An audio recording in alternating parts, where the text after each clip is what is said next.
আপনারা দেখছেন একুশে টেলিভিশন।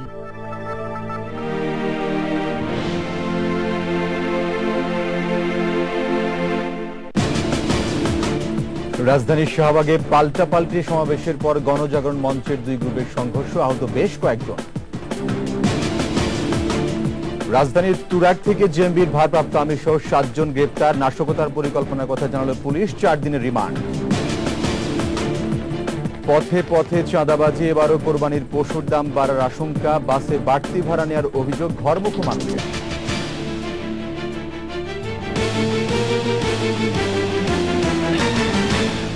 আসসালামু আলাইকুম, আমি ওয়াহিদুজ্জামান, আমন্ত্রণ জানাচ্ছি রাত 9টার 21 সংবাদে।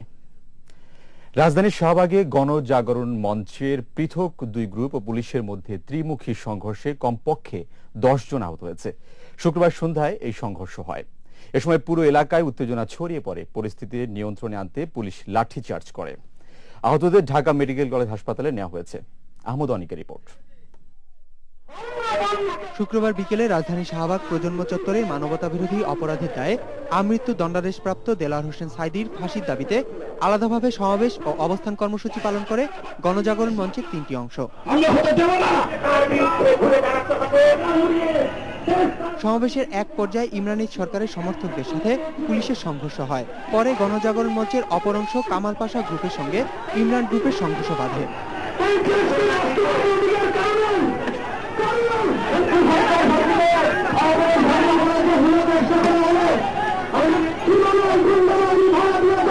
সংঘর্ষে ইমরানের সরকার সহ আহত হয় বেশ কয়েকজন। তাদেরকে ঢাকা মেডিকেল কলেজ হাসপাতালে নেওয়া হয়েছে। প্রথম বলছে যে আমরা টিএসসির মোড়ে যাব, পরে টিএসসির মোড়ে আমরা সেভাবে দিচ্ছি, কিন্তু টিএসসি না দিয়ে ওরা আবার মেইন রোডে, যেখানে ভিআইপি রোডে যাওয়া হচ্ছে, ভিআইপি রোডে আমরা যাচ্ছি ব্যারিকেড দিয়ে আবার নিয়ে আসছি। এখানে শান্তিপূর্ণভাবে সমাবেশ হচ্ছে, ওই দিক থেকে তারা মিছিল নিয়ে এসে আমাদের উপর চেয়ার ছোড়া শুরু করলো। পরে পুলিশি তৎপরতায় পরিস্থিতি নিয়ন্ত্রণে এলেও উত্তেজনা বিরাজ করছে আশপাশের এলাকায়। আহমদ অনিক, একুশে টেলিভিশন, ঢাকা। রাজধানীর তুরাগ থেকে জেএমবির ভারপ্রাপ্ত আমির সহ 7 জনকে আটক করেছে ঢাকা মহানগর গোয়েন্দা পুলিশ। সে সময় তাদের কাছ থেকে বিপুল পরিমাণ বিস্ফোরক দ্রব্য জব্দ করা হয়। জেএমবির সদস্যরা রাষ্ট্রের গুরুত্বপূর্ণ স্থাপনা ও সর্বোচ্চ পর্যায়ের ব্যক্তিদের উপর হামলার পরিকল্পনা ও আইএসের সঙ্গে যুক্ত হবার চেষ্টা চালানো হচ্ছিল বলে সংবাদ সম্মেলনে জানান মহানগর গোয়েন্দা পুলিশের যুগ্ম কমিশনার মনিরুল ইসলাম। এদিকে আটক 7 জেএমবি সদস্যকে 4 দিনের রিমান্ড দেওয়া হয়েছে। রুবিনা ইয়াসমিনের রিপোর্ট। বৃহস্পতিবার রাতে আটকের পর শুক্রবার তাদের হাজির করা হয় ডিএমপির মিডিয়া সেন্টারে। সে সময় গ্রেপ্তারকৃতদের কাছ থেকে উদ্ধার করা বিপুল পরিমাণ বিস্ফোরক দ্রব্য ও 4টি পিতলের মূর্তি মিডিয়ার সামনে উপস্থাপন করা হয়। প্রায় সবগুলো মামলায় ওয়ারেন্ট। সংবাদ সম্মেলনে যুগ্ম কমিশনার জানান, আটককৃত এই সদস্যরা রাষ্ট্রের গুরুত্বপূর্ণ স্থাপনা ও সর্বোচ্চ পর্যায়ের ব্যক্তিদের উপর হামলার পরিকল্পনা করছিল। যেহেতু জেএমবি অনেক জিমিয়ে পড়েছে, তাদের নেটওয়ার্ক ভেঙে পড়েছে, সেই হিসেবে তার নেতাকর্মীদের চাঙ্গা প্লাস পাবলিসিটি পেতে হলে তাদের বড় একটা কিছু ঘটাতে হবে। সেই লক্ষ্যকে সামনে রেখে তারা মূলত কোনো ভিআইপি কিংবা ভিভিআইপির গাড়ি বহরে হামলার একটা প্রস্তুতি নিচ্ছিল। এই সংগঠনটি আইএস এর সাথে যোগাযোগ স্থাপন করছে বলে জানানো হয় সংবাদ সম্মেলনে। ইরাক বা সিরিয়াতে আইএস এর সাথে যোগাযোগ স্থাপন করলে তারা সেখানে জেহাদে যাবে, সেই লক্ষ্যে কেউ কেউ পাসপোর্ট সংগ্রহ করেছে। আটককৃতদের মধ্যে সিকিন্দার আলী ও মাহমুদ ইবনে বাশার মূল পরিকল্পনাকারী ও আইটিতে দক্ষ বলেও জানান যুগ্ম কমিশনার। মাহমুদ ইবনে বাশা, সে ঢাকা ইউনিভার্সিটির স্টুডেন্ট, এবং সিকান্দার আলী নকি, সে নর্থ সাউথ ইউনিভার্সিটির স্টুডেন্ট। এরা টেকনোলজিতে খুবই দক্ষ। এই নকিকে আমরা ব্লগার রাজীব হত্যায় সাসপেক্ট করেছিলাম, পরবর্তীকালে তার তদন্তে ওই হত্যাকাণ্ডের সাথে তার সম্পৃক্ততা না পাওয়ায় তাকে ওই সময় গ্রেপ্তার করা হয়নি। সেও পরবর্তীতে জেএমবিতে যোগদান করেছে। গ্রেপ্তার হওয়া 7 জনের বিরুদ্ধে তুরাগ থানায় 2টি মামলা হয়েছে। ভারপ্রাপ্ত আমির তাসনিমের বিরুদ্ধে প্রায় 20টির মতো মামলা রয়েছে, প্রাথমিক জিজ্ঞাসাবাদে জানিয়েছে। রুবিনা ইয়াসমিন, একুশে টেলিভিশন, ঢাকা। পথে পথে চাঁদা আর অধিক চাহিদার কারণেই বরাবরের মতো এবারও কোরবানির পশুর দাম বাড়ার আশঙ্কার কথা জানিয়েছেন ব্যবসায়ীরা। আর তাই বেশি মুনাফার লোভে রাজধানীর প্রায় সবকটি পশুর হাটের ইজারা নিয়েছে ক্ষমতাসীন আওয়ামী লীগের সহযোগী সংগঠনের নেতারা। তবে হাটগুলো তারা নিয়ম মেনেই পেয়েছে বলে দাবি ঢাকা সিটি কর্পোরেশন উত্তর ও দক্ষিণের। বিস্তারিত মাইনুল ইসলামের রিপোর্টে। আর কদিন বাদেই ঈদুল আজহা। এরই মধ্যে রাজধানীর বিভিন্ন পশুর হাটের শুরু হয়েছে প্রস্তুতি। শুরু হবে আবার ধুম বেচাকেনা। সেই সঙ্গে পাল্লা দিয়ে বাড়ার সম্ভাবনা দেখা দিয়েছে কোরবানির পশুর দাম। তবে বছরের অন্যান্য সময়ের তুলনায় কেন বেড়ে যায় কোরবানির পশুর দাম, তার কারণ খুঁজে পাওয়া গেল খোদ পাইকারদের কাছেই। জায়গায় জায়গায় কিছু পয়সা দেওয়া লাগে, পুলিশরা দেওয়া লাগে, বা ঘাটে কিছু বেশি দেওয়া লাগে। 12,000 টাকা এমন গায়ে কিনা পড়ো ইন্ডিয়া থেকে। কুড়া খাওয়ায় হলো 20 টাকা, ভুসি খাওয়ায় 40 টাকা, এই কারণে যে দাম বাড়ে। এখন যে গোটা মনে করেন 30,000 বিক্রি হবে, এর মধ্যে 40-45 রাখবো। মনে করেন মাল লাগে বেশি, চাহিদা বেশি। এদিকে এবার ঢাকা দক্ষিণ সিটি কর্পোরেশনের 11টি হাটের মধ্যে ইজারা হয়েছে 7টি, আর এখনো টেন্ডারে ঝুলে আছে 4টি হাট। আর ঢাকা উত্তরে 9টি হাটের উদ্যোগ নেওয়া হলেও ইজারা হয়েছে 6টি। এরই মধ্যে নানা কারণে বাতিল হয়েছে 2টি, আর একটি রয়েছে নতুন টেন্ডারে। কিন্তু এসব হাট ইজারার পেছনে রয়েছেন স্থানীয় প্রভাবশালী সহ ক্ষমতাসীন দলের নেতারা। জাহিদ ভাই পাইছে, আর এখানেটা কে পাইছে তা জানি না। যুবলীগ করে। মোহাম্মদ আলী কি আমি লিখ করে। তবে রাজনৈতিক নেতারা নিয়ম মেনে হাটের ইজারা পেলে তাতে দোষের কিছু নেই বলে দাবি 2 সিটি কর্পোরেশনের প্রধান নির্বাহীদের। ব্যক্তির নামে এবং সংস্থার নামে ডাকা হয় এবং তাদের তো কোনো রাজনৈতিক পরিচয় সেখানে থাকে না। হাইয়েস্ট বিডার হিসেবে যিনি নিয়েছেন উনি সরকারি দলের লোক কি অন্য দলের লোক, তার গায়ে কোনো কাপড়ের উপরে সিল সাপোর্ট ছিল না। রাজধানীতে শুরু হয়েছে কোরবানির গরুর হাটের প্রস্তুতি। আর এই হাটগুলোতে কি পরিমাণ গরু উঠবে বা এর দামই বা কেমন হবে তা এখনো জানে না কেউই। তবে সবকিছুর বাইরে থেকে এই পশুর হাটের কোরবানির গরুর দাম ক্রয় ক্ষমতার মধ্যে হবে, এমনটাই প্রত্যাশা সবার। মাইনুল ইসলাম, 21 টেলিভিশন, রাজধানীর গরুর হাট, গাবতলী। একদিকে ঈদ, অন্যদিকে পূজা, আর এর মধ্যে হরতাল। আর সে কারণেই শুক্রবার ঘরমুখী মানুষের ভিড় ছিল রাজধানীর বিভিন্ন বাস টার্মিনালে। তবে এবারও প্রতি বছরের মতোই বেশি ভাড়া আদায় করার অভিযোগ যাত্রীদের। ঈদের সময় ঢাকা থেকে গন্তব্যে যেতে বাসের সব টিকিট বিক্রি হলেও ফিরতি পথে যাত্রী ছাড়াই ঢাকায় আসতে হয়। এ কারণে বাড়তি ভাড়া নেওয়ার দাবি বাস মালিকের পক্ষে। তারপরে 2রা-3রা সেপ্টেম্বরের টিকিট এরই মধ্যে বিক্রি শেষ হয়েছে। তৌহিদুর রহমানের রিপোর্ট। প্রতি বছর ঈদের সময় রাজধানীর বাস টার্মিনাল ও কাউন্টারগুলোতে থাকে ঘরমুখী মানুষের উপচে পড়া ভিড়। আর এবার সেই সঙ্গে যোগ হয়েছে পূজার ছুটি, তাই বেড়েছে যাত্রীর সংখ্যা। তার উপর দুদিনের হরতালের কারণে ঢাকায় আটকে পড়া যাত্রীর ভিড় বাড়িয়েছে এর মাত্রা। ফলে 2রা আর 3রা সেপ্টেম্বরের টিকিট বিক্রি প্রায় শেষ বলে জানায় বাস মালিক পক্ষ। হরতাল ছিল, যার কারণে যাত্রী যাইতে পারে না, এই কারণে আজকে একটু চাপ বেশি। বাবা মায়ের সঙ্গে পূজা কাটাবো, এটা তো আনন্দের বিষয়। এখন আশা আছে তো খুব ভালো করে সেলিব্রেট করব, কিন্তু জানি না আসলে ভাগ্যে কি আছে। পূজা এবং ঈদ দুটোই একসঙ্গে চাপ পড়াতে 2 তারিখ এবং 3 তারিখে একটু বেশি চাপ পড়ছে। টিকিট পাওয়া নিয়ে শঙ্কার পাশাপাশি অতিরিক্ত ভাড়া আদায়ের অভিযোগ অনেকের। তবে ফিরতি পথে প্রায় যাত্রী শূন্য আসতে হয়, এই অভিযোগে বাড়তি ভাড়ার কথা স্বীকার করলেন কেউ কেউ। পুরা খালি ওই বাসে তো লোক আসতেছে না, ওই ঈদ উপলক্ষে 70 টাকা বেশি। মাঝে মধ্যে একটু উল্টা পাল্টা করে। বাংলাদেশ রোড ট্রান্সপোর্ট অথরিটির মাইলেজ প্রতি যে ভাড়াটা নির্ধারণ করা আছে, সেই নির্ধারিত ভাড়াটাই নেই, এর অতিরিক্ত আমরা 1 টাকা নিই। অন্যদিকে এবারও রাস্তার বেহাল দশার কারণে নির্ধারিত সময়ে গন্তব্যে পৌঁছা নিয়ে শঙ্কায় আছেন চালকরা। রাস্তা ভাঙ্গাচোরা রাস্তা, আমাগো রাস্তা তো ভালো না। Touhidur Rahman, 21 television, Dhaka. Dhaka detail area plan ড্যাপের অসম্পূর্ণ কর্মযজ্ঞের কারণে ক্ষতির শিকার হচ্ছেন উত্তরা 11 নম্বর সেক্টরের বাসিন্দারা।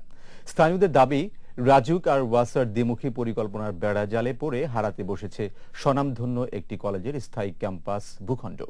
আর রাজুকের উত্তরা 3য় প্রকল্পের সীমানা ঘেঁষা ড্যাপভুক্ত এলাকাটিতে প্রস্তাবিত ওয়াসার ওয়াটার ট্রিটমেন্ট প্রকল্পটি এখন মরার উপর খাড়ার ঘা। তবে রাজুক বলছে, যে কোনো সমস্যার সমাধানে ড্যাপের রিভিউ কমিটিতে আবেদন করা হলে তা বিবেচনার চেষ্টা করা হবে। বিস্তারিত মাহাতির ফারুকের রিপোর্টে। ঢাকা ডিটেইল এরিয়া প্ল্যান ড্যাপ পরিচালিত হবে জনস্বার্থে, কথা ছিল এমনটাই। কিন্তু দিনে দিনে পাল্টে গেল দৃশ্যপট। কিছু ব্যক্তি মালিকানাধীন ব্যবসা প্রতিষ্ঠান প্রভাব খাটিয়ে ড্যাপের মানচিত্র থেকে নিজ নিজ প্রকল্প এলাকার সীমানা কেটে নিচ্ছে বলে অভিযোগ উঠেছে। মাননীয় প্রধানমন্ত্রী বলেছেন এই যে ভূমিদস্যুরা কি পরিমাণ উদ্যত্ত, কিন্তু অনেকে অর্থের বিনিময়েও বা প্রভাব খাটিয়েও করতেছে। সেই জায়গাটায় রিভিউ করার প্রয়োজন আছে, জনস্বার্থের প্রয়োজন আছে, কিন্তু সেইগুলা কিন্তু রিভিউ হচ্ছে না। আজকে এখানে ওয়াটার ট্রিটমেন্ট প্লান্ট, এখানে ড্যাবের 120 ফিট রাস্তা, তার মধ্যে আবার 60 ফিট আরেকটা রাস্তা, তাহলে এগুলি শিফটিং করা যায় না? কিন্তু উল্টো জনস্বার্থে ট্রাস্টি বোর্ডের মাধ্যমে পরিচালিত স্থায়ী ক্যাম্পাস যুক্ত এই শিক্ষা প্রতিষ্ঠানটি ড্যাপের থাবা থেকে মুক্তি পাচ্ছে না। 15-16 বিঘা যে জায়গাটুকু আছে এটা আমরা ড্যাবের আওতামুক্ত চাই। এই জন্য রাজুক দিচ্ছে না নির্মাণ প্ল্যান। সরকার আমাদেরকে দিছে শিক্ষা প্রতিষ্ঠান করার জন্য, সেই জায়গাটার মধ্যে তারা আবার ইয়া করতে চাইতেছে। যে এই অংশটা যদি ড্যাপের আওতাভুক্ত করা হয় তাহলে আমাদের এই ক্যাম্পাসটা আমরা দ্রুত শুরু করতে পারি। খেলাধুলা ও বিনোদনের অকৃত্রিম সুযোগ না পেলে আন্দোলনের কথাও জানায় এখানকার শিক্ষার্থীরা। আরো তো বাইরে অনেক জায়গা পড়ে আছে, সেই জায়গাগুলো সরকার ভরাট করে নিয়ে সেইখানে ওয়াটার প্ল্যান্ট স্থাপন করতে পারে। আমাদের মাঠ কোনো ইয়ে না হয়, তারপরে আমরা শান্তিপূর্ণভাবে আন্দোলন করব। নিম্নাঞ্চল জলাশয় ভরাট করে রাজুক বাণিজ্যিকভাবে প্লট বিক্রি করলেও এই ঠিক পাশেই একটি স্কুলের মাঠ ড্যাপের মধ্যে পড়ায় তাকে তার স্কুলের মাঠ পরিচালনার জন্য দেয়া হচ্ছে না। তবে ওয়াসা বলছে ওই স্থানে এখনই কোনো কিছু নির্মাণের পরিকল্পনা নেই তাদের। সিভারেজ ট্রিটমেন্ট প্ল্যান্টের মাস্টার প্ল্যানে ইয়ারমার্ক করা জায়গা, আর কিছুই না। ওইটা কবে কি শুরু হবে এখন বলতে পারবো। অন্যদিকে রাজুক চেয়ারম্যান জানিয়েছেন জনসেবার দিক বিবেচনা করে ওয়াসার প্রকল্প অন্যত্র সরিয়ে নেওয়ার কথা। টেকনিক্যাল কমিটির মাধ্যমে আমরা রিভিউ কমিটিতে করবো, কিন্তু তাদের আবেদন জানাতে হবে। সবকিছু মাথায় রেখে একটা কম্প্রোমাইজিং সিচুয়েশন যাতে হয়, খেলার মাঠ যদি রাখা যায়, প্লাস ওয়াসার প্রকল্প যেন হ্যাম্পার না হয়। প্রয়োজনে আমরা একটু শিফট করবো, মেট্রো লাইনের যে ডিপোকেও আমরা বলবো যে আপনারা সংকোচনে। তবে ড্যাপ নিয়ে যেসব ব্যক্তি বা প্রতিষ্ঠান ক্ষতিগ্রস্ত হয়েছেন বা হচ্ছেন তাদেরকে ড্যাপ রিভিউ কমিটিতে আবেদন করতে আহ্বানও জানান রাজুক চেয়ারম্যান। মাহাথির ফারুকি, 21 টেলিভিশন, ঢাকা।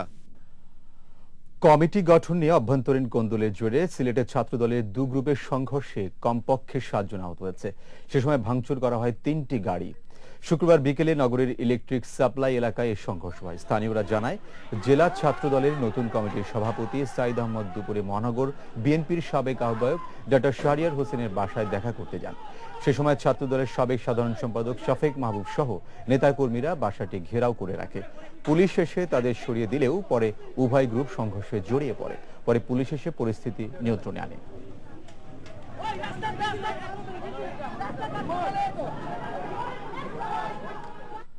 রংপুর জেলা ও মহানগর জাতীয় পার্টির নতুন কমিটির ডাকা সমাবেশ স্থলে একই সময় দলের সব পদ থেকে অব্যাহতি পাওয়া প্রতিমন্ত্রী মশিউর রহমান রাঙা সমাবেশ ডাকায় নগরীতে উত্তেজনা বিরাজ করছে। শুক্রবার পৃথক দুটি সংবাদ সম্মেলন করে পাল্টাপাল্টি সমাবেশের ঘোষণা দেওয়া হয়।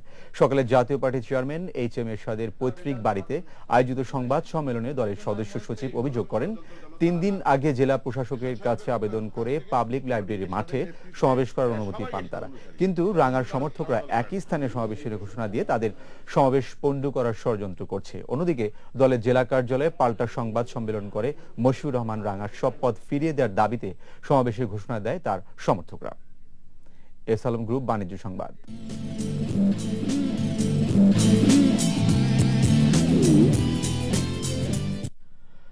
মোবাইল ফোন বিভাগের মোট কর্মীর 15% ছাঁটাই করবে জাপান ভিত্তিক ইলেকট্রনিক পণ্য নির্মাতা কোম্পানি সনি কর্পোরেশন।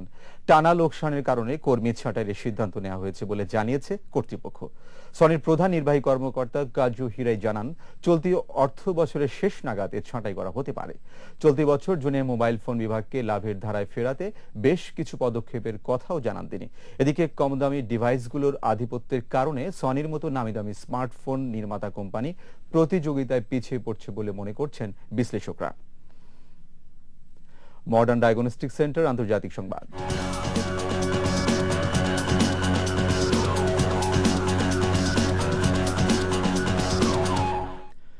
সশস্ত্র সুন্নিপন্থী সংগঠন IS দমনে যুক্তরাষ্ট্রের পর প্রথমবারের মতো ইরাকে বিমান হামলা চালিয়েছে ফ্রান্স। এছাড়া হামলার পাশাপাশি কুর্দিদের অস্ত্র সরবরাহ করবে দেশটি। ফরাসি প্রেসিডেন্ট ফ্রান্সোয়া ওলাদের কার্যালয় থেকে এক বিবৃতিতে হামলার কথা বলা হয়েছে। বিবৃতিতে আরও বলা হয়, কোনো ধরনের স্থল অভিযানের পরিকল্পনা নেই ফ্রান্সের। ইরাকের উত্তর পূর্বাঞ্চলীয় যে এলাকায় আইএস এর ঘাঁটি রয়েছে সেগুলো লক্ষ্য করে জেট বিমান থেকে হামলা চালানো হয়। লক্ষ্যবস্তুতে আঘাতের পর সেটি পুরোপুরি ধ্বংস হয়েছে বলে জানানো হয় ওই বিবৃতিতে। এদিকে ইরাকি সেনাবাহিনীর এক মুখপাত্র জানান, জুমার শহরে ফরাসি 4টি বিমান হামলায় নিহত হয়েছেন বেশ কয়েকজন আইএস সদস্য।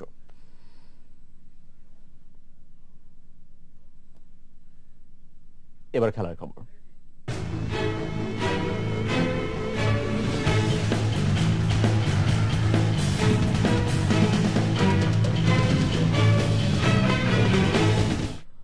জমকালো অনুষ্ঠানের মধ্য দিয়ে পর্দা উঠল এশিয়ান গেমসের 17তম আসরের। দক্ষিণ কোরিয়ার ইনচনে এবারের এই আসরে 45টি দেশের প্রায় 13,000 অ্যাথলেট অংশ নিচ্ছে 439টি ইভেন্টে।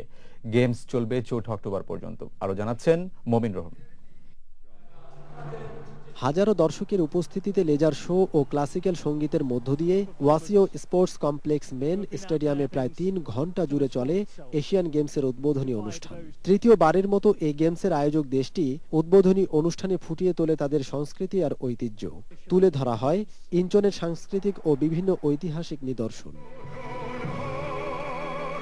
এছাড়া এবারের আসরের title song hand in hand ও ভিক্টোরি কোরিয়ার পাশাপাশি বিভিন্ন সময়ে কোরিয়ায় আয়োজিত বড় ক্রীড়া আসরগুলোর উপর প্রামাণ্য চিত্র প্রদর্শন করা হয়।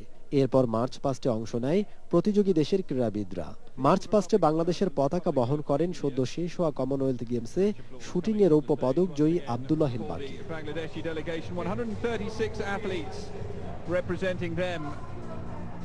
ইনচনে সবাইকে স্বাগত জানিয়ে বক্তব্য দেন ইনচন এশিয়ান গেমস অর্গানাইজিং কমিটির সভাপতি কিম ইয়ং সু। বক্তব্য রাখেন অলিম্পিক কমিটি অব এশিয়ার প্রেসিডেন্ট শেখ আহমদ আল সাবা। এরপরই গেমসের উদ্বোধন ঘোষণা করেন দক্ষিণ কোরিয়ার প্রেসিডেন্ট পার্ক গিওন হাই। এরপর আবারও পুরো স্টেডিয়াম জুড়ে আনন্দের ঢেউ তোলেন কোরিয়ান পপ তারকারা। সবশেষে মঞ্চে আসেন বিশ্ববিখ্যাত কোরিয়ান পপ তারকা সাই। গ্যাংনাম স্টাইল খ্যাত এই পপ তারকা নেচে গেয়ে মঞ্চ মাতান। মমিন রোহন, 21 টেলিভিশন। আর এরই সাথে শেষ করছি রাত 9টার 21 সংবাদ। তবে যাবার আগে শিরোনামগুলো আরো একবার। রাজধানীর শাহবাগে পাল্টাপাল্টি সমাবেশের পর গণজাগরণ মঞ্চের 2 গ্রুপের সংঘর্ষ, আহত বেশ কয়েকজন। রাজধানীর তুরাগ থেকে জেএমবির ভারপ্রাপ্ত আমির সহ 7 জন গ্রেপ্তার, নাশকতার পরিকল্পনার কথা জানালো পুলিশ, 4 দিনের রিমান্ড। পথে পথে চাঁদাবাজি, এবারও কোরবানির পশুর দাম বাড়ার আশঙ্কা, বাসে বাড়তি ভাড়া নেওয়ার অভিযোগ ঘরমুখো মানুষের। দর্শক, 21 টেলিভিশনের সর্বশেষ খবর জানতে যে কোনো মোবাইল থেকে ডায়াল করুন 202 নম্বরে আর লগ ইন করুন 21-tv.com ওয়েবসাইটে। এছাড়া 21-এর যে কোনো অনুষ্ঠান সরাসরি দেখা যাচ্ছে Facebook/21TV লাইভ এই ওয়েবসাইটে। পরের সংবাদ রাত 11টায় দেখার আমন্ত্রণ রইল। 21-এর সঙ্গেই থাকুন।